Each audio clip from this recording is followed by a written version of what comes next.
Hello guys, तो अब हम स्टार्ट करते हैं ईथर्स। इससे पहले वाले लेक्चर्स में हमने अल्कोहल, फिनोल एंड ईथर का अल्कोहल एंड फिनोल कंप्लीट कर लिया है। आज की इस वीडियो में हम ईथर स्टार्ट करते हैं और डिस्कस करेंगे प्रिपरेशन ऑफ ईथर्स।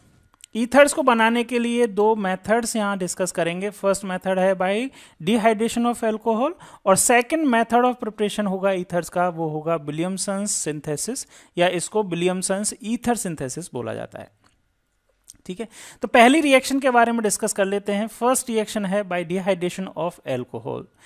अल्कोहल के डिहाइड्रेशन से अलग अलग टेम्परेचर्स पे अलग अलग प्रोडक्ट्स फॉर्म होते हैं।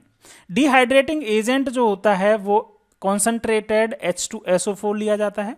कॉन्सेंट्रेटेड H2SO4, अगर इस कॉन्सेंट्रेटेड H2SO4 की रिएक्शन 443 केल्विन या फिर अगर डिग्री सेल्सियस में बात करें तो 170 डिग्री सेल्सियस टेम्परेचर पे अगर रिएक्शन कराई जाती है तो इस अल्कोहल में से ये OH और यहाँ से एक H रिमूव हो जाता है, H ये और ये OH रिमूव हो जाता है और एक एल्कीन फॉर्म होती है, एथीन फॉर्म होती है। ठीक है, ये यहाँ पे एलिमिनेशन रिएक्शन होती है, एलिमिनेशन रिएक्शन। ठीक है, देखो आपको पता है, ये हमने देखा है कि जो सब्स्टिट्यूशन रिएक्शंस होती हैं और एलिमिनेशन रिएक्शन होती हैं, एलिमिनेशन रिएक्शन, इनमें कंपटीशन होता रहता है, कंपटीशन होता है एलिमिनेशन और सब्स्टिट्यूशन में। तो अगर टेम्परेचर अगर 170 डिग्री सेल्सियस रखा है, हमने सबस्ट्रेट और रिएजेंट सेम है, तो यहाँ पे एलिमिनेशन रिएक्शन फेवर करती है और एल्कीन फॉर्म हो जाती है।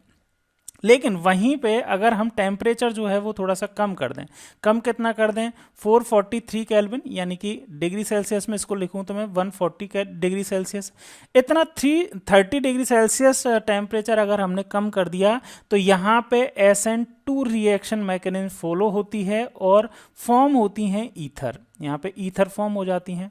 ईथर कैसे फॉर्म होती हैं, अभी भी यहाँ से वाटर ही रिमूव होता है। पहले एल्किन जब बनी थी तो एक ही मॉलिक्यूल में से H2O, मतलब OH यहाँ से और H यहाँ से निकल गया था, लेकिन जब टेम्परेचर कम कर देते हैं तो दो मॉलिक्यूल CH3 CH2OH, एक ऐसा मॉलिक्यूल मैंने एक और लिख दिया, ये भी इथेनॉल का ही मॉलिक्यूल है। तो इन दो मॉलिक्यूल में से क्या होता है, एक H2O रिमूव हो जाता है, इस तरह से एक H2O रिमूव हो जाता है, माइनस H2O होता है और क्या फॉर्म हो जाती है, C2H5, यानी कि ये वाला पार्ट लिखा C2H5 ऑक्सीजन और ये C2H5 फॉर्म हुआ। ठीक है, इस तरह से यहाँ पे क्या हो जाता है, एक ईथर मिल जाता है। अच्छा, रिएक्शन मैकेनिज्म कौन सी फॉलो होती है, SN2 रिएक्शन मैकेनिज्म फॉलो होती है। यहाँ पे एलिमिनेशन हो जाता है टेम्परेचर अगर हाई कर देंगे तब। अच्छा, इसके बाद आपको ये भी पता है कि SN2 रिएक्शन मैकेनिज्म फॉलो होती है, तो ये वाला पार्ट जो है, ये जो एल्काइल ग्रुप वाला पार्ट जो है वो कैसा होना चाहिए, लेस क्राउडेड, लेस हिंडर्ड होना चाहिए और प्राइमरी एल्कोहल होना चाहिए। मतलब 1 डिग्री एल्कोहल जो होते हैं या 1 डिग्री एल्काइल हैलाइड जो होते हैं वो ही SN2 रिएक्शन को फेवर करती हैं। यानी कि जो लेस हिंडर्ड या लेस क्राउडेड जो सबस्ट्रेट होते हैं वो ही क्या, कौन सी रिएक्शन फेवर करते हैं, SN2 रिएक्शन मैकेनिज्म फेवर करते हैं। इसकी जगह अगर 2 डिग्री और 3 डिग्री एल्कोहल लेंगे तो यहाँ से एल्कीन, ये ईथर नहीं बन सकती, क्योंकि वो SN2 रिएक्शन मैकेनिज्म को फॉलो नहीं कर पाएगी, क्योंकि जो क्राउडेड सबस्ट्रेट होते हैं उनके लिए SN2 रिएक्शन होना थोड़ा सा डिफिकल्ट होती है। तो वो किस पाथ पे चले जाएंगे, वो इस एलिमिनेशन वाले पाथ पे चले जाएंगे। क्लियर है? चलिए आगे बात करते हैं। इस रिएक्शन की मैकेनिज्म की अगर हम बात करें कि ये रिएक्शन होती कैसे है, तो देखो रिएक्शन मैकेनिज्म मैंने आपको बताया SN2 रिएक्शन मैकेनिज्म फॉलो करती है। इसकी 3 स्टेप रिएक्शन मैकेनिज्म है। सबसे पहले क्या होता है, ये अल्कोहल है। अब अल्कोहल के ऊपर ऑक्सीजन के ऊपर, अल्कोहल में ऑक्सीजन के ऊपर लोन पेयर इलेक्ट्रॉन्स हैं, इसकी वजह से कॉन्सेंट्रेटेड H2SO4 से बहुत सारे H+ आयन सॉल्यूशन में होंगे। ये H+ आयन क्या करते हैं, सबसे पहले इन इलेक्ट्रॉन के ऊपर, इस ऑक्सीजन के ऊपर जाके क्या करेंगे, अटैक करेंगे और यहाँ पे जाके बॉन्ड फॉर्म कर देते हैं।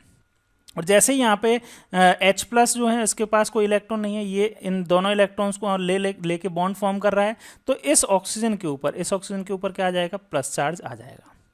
ठीक है, यहाँ तक समझ में आ गया, कोई दिक्कत नहीं है। चलिए, ये क्या बन गया, ऑक्सोनियम आयन बन गया एक। अब ये आयन जो है वो क्या करेगा, बहुत सारे ऐसे न्यूट्रल मॉलिक्यूल होंगे इथेनॉल के, उनके पास जाएगा।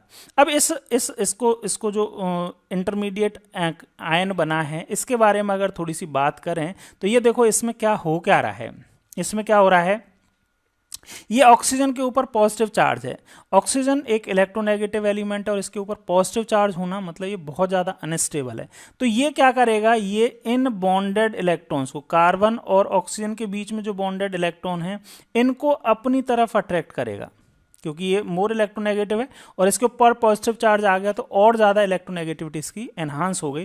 तो ये इलेक्ट्रॉन्स को इनको अट्रैक्ट करेगा अपनी तरफ, और अट्रैक्ट जब करेगा तो क्या हो जाएगा, इस कार्बन के ऊपर इलेक्ट्रॉन की डेफिशिएंसी क्रिएट हो जाएगी, और इलेक्ट्रॉन की डेफिशिएंसी जैसे ही इनके ऊपर क्रिएट होगी तो ये ऐसे न्यूट्रल मॉलिक्यूल, ऐसे इथेनॉल के न्यूट्रल मॉलिक्यूल से क्या करेंगे, अपने इलेक्ट्रॉन की डेफिशिएंसी को फुलफिल करने की कोशिश करेंगे और ये यहाँ जाके जुड़ जाएंगे। तो जुड़ने के बाद में देखो, और ये जो वाटर है ये H2O जो है यहाँ से रिमूव हो जाएगा। इन दोनों इलेक्ट्रॉन्स को लेके कंप्लीटली क्या हो जाएगा, H2O रिमूव हो गया, ये H2O रिमूव हो गया, और बाकी का बचा हुआ पार्ट जो है देखो CH3 CH2 CH3 CH2 O oxygen यहाँ पे है, और ये CH2 CH3 CH2 CH3, तो ये वाले दोनों पार्ट जुड़ गए, साथ में ये हाइड्रोजन जो है वो हाइड्रोजन भी जुड़ गया। अभी भी यहाँ पे देखो ये जो है ऑक्सीजन के ऊपर इलेक्ट्रॉन की डेफिशिएंसी है। अभी नेक्स्ट स्टेप में क्या होगा, ये इलेक्ट्रॉन जो होता है, ये ऑक्सीजन जो है वो अपनी इलेक्ट्रॉन की डेफिशिएंसी को किससे पूरा करेगा, इस हाइड्रोजन ऑक्सीजन हाइड्रोजन बॉन्ड के जो इलेक्ट्रॉन्स हैं उनसे होगा, और ये हाइड्रोजन जो है वो H+ के फॉर्म में रिमूव हो जाएगा, ये H+ के फॉर्म में रिमूव हो गया। और ये दोनों इलेक्ट्रॉन जो हैं वो उसने क्या किया, इसके ऊपर जो प्रेजेंट H+ है उसकी इलेक्ट्रॉन की डेफिशिएंसी को कंप्लीट किया, और इस तरह से यहाँ पे क्या फॉर्म हो गया, एक ईथर फॉर्म हो गया। अब देखना यहाँ पे समझना कि ये जो रिएक्शन है स्लो स्टेप वाली रिएक्शन ये है, अटैक रिएक्शन यहाँ पे ये होगी, ठीक है। तो यहाँ पे इसकी कॉन्सेंट्रेशन और इस दोनों की कॉन्सेंट्रेशन के ऊपर ये डिपेंड करती है, इसीलिए बाइमोलिक्यूलर रिएक्शन होगी। क्लियर है, समझ में आ गया। दूसरी चीज यहां समझने वाली यह है कि H+ आयन की कॉन्सेंट्रेशन, जो H+ यहां फर्स्ट स्टेप में यूज हुआ था वो लास्ट स्टेप में क्या हो गया, रिमूव हो गया। मतलब यहां पे H+ आयन की कॉन्सेंट्रेशन में कोई भी चेंज नहीं आएगा। क्लियर। थर्ड थिंग जो है वो समझने वाली ये है कि ये जो एल्काइल मोइटी है, ये एल्काइल वाला जो ग्रुप है ये क्या होनी चाहिए, लेस हिंडर्ड यानी कि लेस क्राउडेड होनी चाहिए, तभी ये ईथर फॉर्म करेगा, तभी SN2 मैकेनिज्म ये से ईथर फॉर्म हो सकती है। अगर ये क्राउडेड हो गई तो यहाँ पे SN2 मैकेनिज्म नहीं होगी और यहाँ पे ईथर फॉर्म नहीं होंगे। क्लियर है, समझ में आ गया। चलिए जी आगे बात करते हैं। ये सारी चीज़ें यहाँ पे लिखी हुई हैं। Acidic hydration of alcohol to give alkene is also associated with substitution reaction to give an ether. Method के सूटेबिलिटी या इस रिएक्शन की प्रॉपर्टीज या सूटेबिलिटी या कंडीशंस के बारे में बात करें तो the method is suitable for preparation of ether having primary alkyl group. ये मैंने बताया आपको, ये जो ग्रुप है ये लेस हिंडर्ड या लेस क्राउडेड होना चाहिए, जनरली ये प्राइमरी एल्कोहल्स होना चाहिए, ठीक है। The alkyl group should be unhindered. Unhindered का मतलब समझ गए, क्राउडिंग कम होनी चाहिए। इसके ऊपर जितनी कम क्राउडिंग, जैसे CH3OH होगा तो और जल्दी और फास्ट इससे रिएक्शन होगी। CH3 अगर इस कार्बन के ऊपर ये हाइड्रोजन जो है वो रिमूव होके अगर एल्काइल ग्रुप लगाएंगे तो इनकी रिएक्शन थोड़ा सा डिफिकल्ट होगी। अनहिंडर्ड होना चाहिए। And the temperature kept be low. Temperature क्या होना चाहिए, लो का मतलब 140 डिग्री सेल्सियस या कितना 413 केल्विन टेम्परेचर होना चाहिए। तब तो क्या फॉर्म होंगी, आपकी ईथर फॉर्म होंगी, नहीं तो क्या होगा, otherwise the reaction favour the formation of alkene.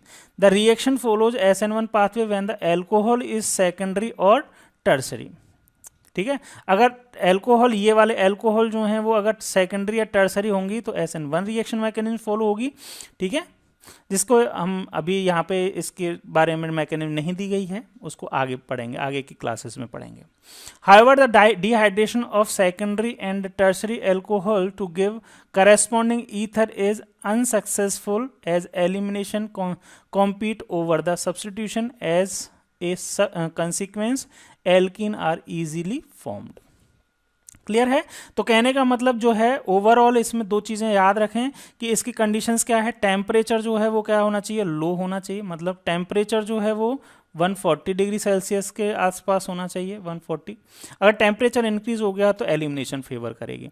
और जो ये वाला ग्रुप है एल्काइल ग्रुप जो है इसका एल्कोहल का एल्काइल वाला पार्ट जो है वो अनहिंडर्ड होना चाहिए, यानी कि कम क्राउडिंग इसके ऊपर होनी चाहिए। तो दो इसमें कंडीशन है। क्लियर है, समझ में आ गया? अच्छा, तीसरी चीज एक और समझ लीजिए यहाँ पे कि ये जो ईथर बन रही है यहाँ पे, ये ईथर सिमेट्रिक ईथर ही इससे बन पाएंगी, क्योंकि यहाँ पे दोनों ही मॉलिक्यूल एक ही सबस्ट्रेट से आ रहे हैं। पहला वाला स्टेप जो हो रहा है, देखो यहाँ पे फर्स्ट स्टेप जहाँ पे हो रहा है ये एल्कोहल का ही है, और सेकंड जो अटैक जो हो रहा है वो भी एल्कोहल का ही है।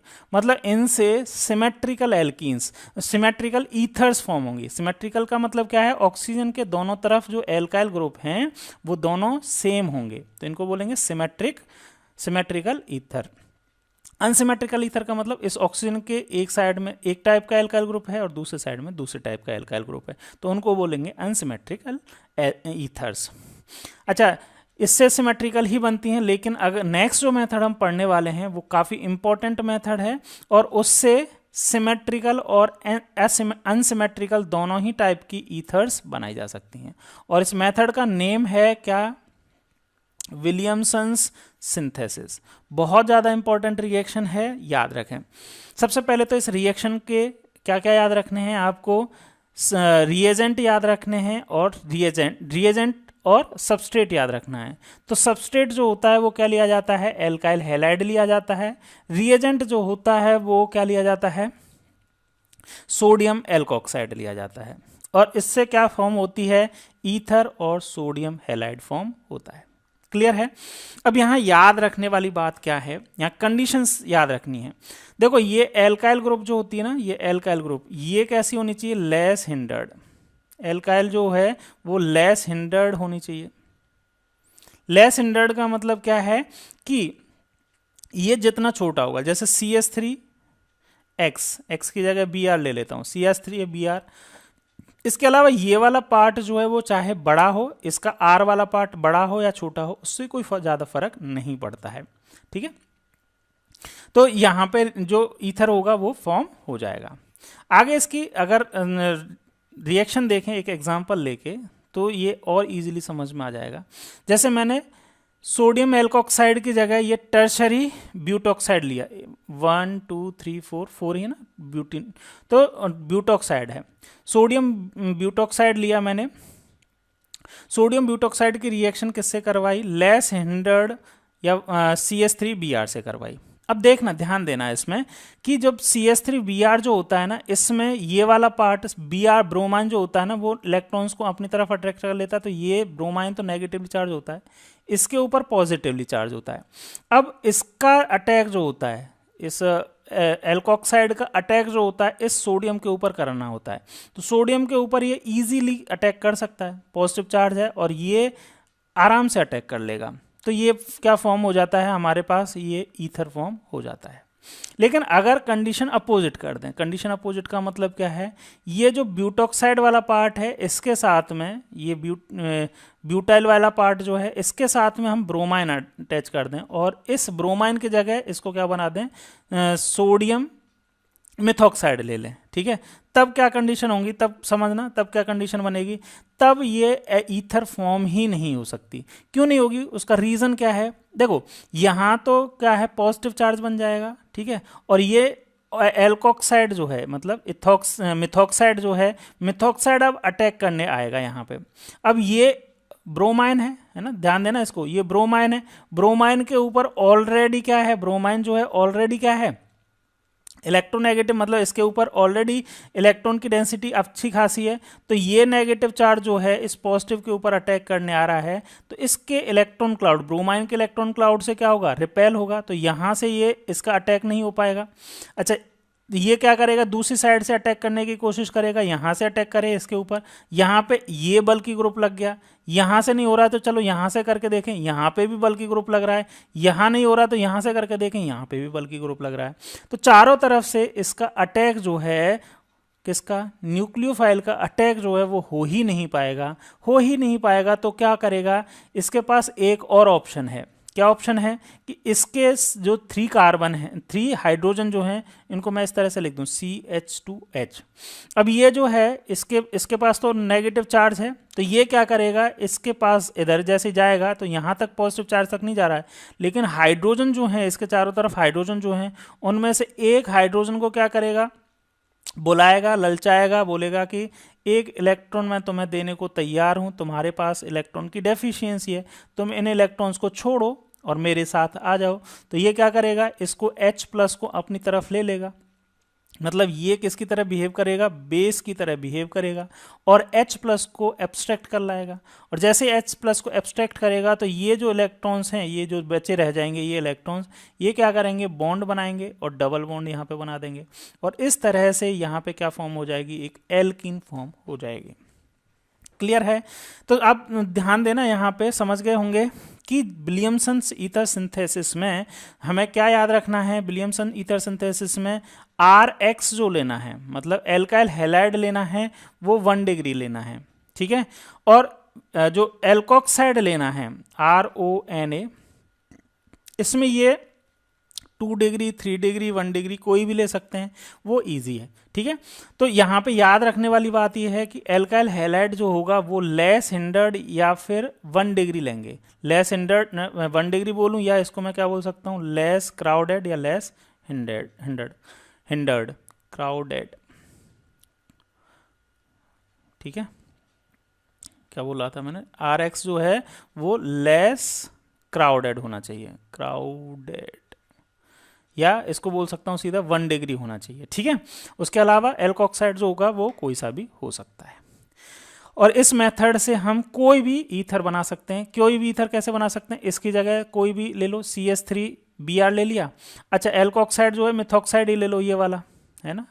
अगर ये प्लस ये किया है ना, इसको ऐसे कर दो, तो प्रोडक्ट क्या फॉर्म होगा, प्रोडक्ट आप बता दीजिए, CH3O CH3 बन गया, है ना। ये इसके पास प्लस है, OCH3 ये वाला पार्ट जो है इसके ऊपर अटैक करेगा और क्या बना देगा, CH3OCH3। इसकी जगह और भी कोई ले सकते हो। एल्कोक्साइड, आप किसी भी एल्कोहल को एल्कोक्साइड में कन्वर्ट कर लीजिए, एक उस जो भी आपको बनाना है, दूसरी साइड में जो भी आपको एल्काइल रखना है ईथर के, उसको आप हैलाइड के फॉर्म में ले लीजिए, रिएक्शन करवाइए, रिएक्शन हो जाएगी और क्या बनेगी, आपको सिमेट्रिकल और अनसिमेट्रिकल कोई भी ईथर आप इजीली बना सकते हैं, ठीक है। तो विलियमसन ईथर सिंथेसिस जो है वो लेबोरेटरी मेथड है। It is an important laboratory method for preparation of symmetrical and unsymmetrical ethers. Symmetrical और अनसिमेट्रिकल सभी टाइप की ईथर्स को बनाने के लिए लेबोरेटरी मेथड कौन सा यूज़ किया जाता है, विलियमसन ईथर सिंथेसिस। याद रखना है इसमें, एक तो एल्काइल हैलाइड लेना है जो लेस क्राउडेड होगा सबस्ट्रेट के फॉर्म में।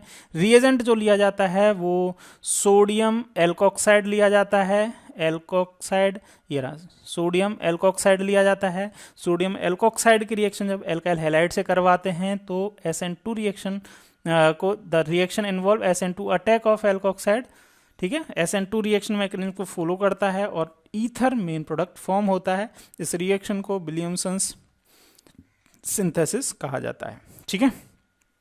चलिए जी, इस विलियमसन ईथर सिंथेसिस को पढ़ने के साथ साथ में यहाँ पे एक एग्जांपल दे रखा है, इसी के बेस पे है, विलियमसन ईथर सिंथेसिस के बेसिस पे है, तो इसको देख लीजिए एक बार। क्या है, the following is not an appropriate reaction for the preparation of tertiary butyl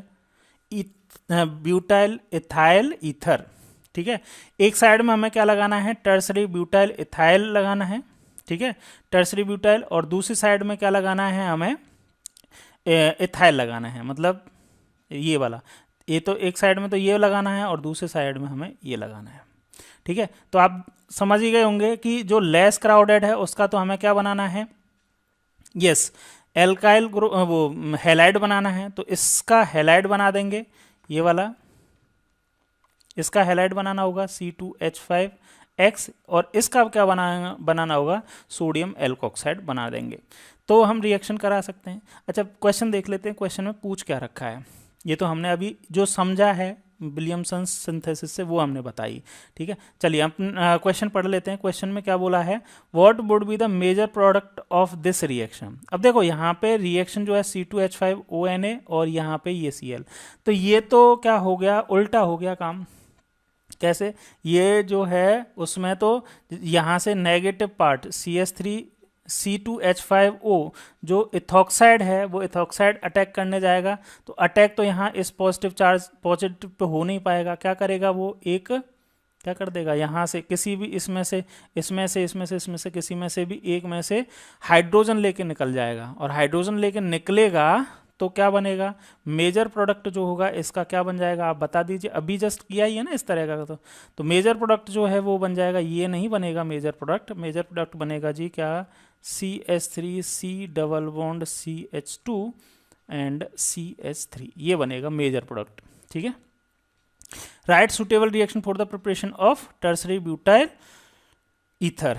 तो इसके लिए मेजर सुटेबल रिएक्शन क्या होगी, सुटेबल रिएक्शन में इसको हमें क्या बनाना है, इस वाले पार्ट को हमें क्या बनाना पड़ेगा, इथॉक्साइड। देखो ये CH3 टर्सरी ब्यूटॉक्साइड सोडियम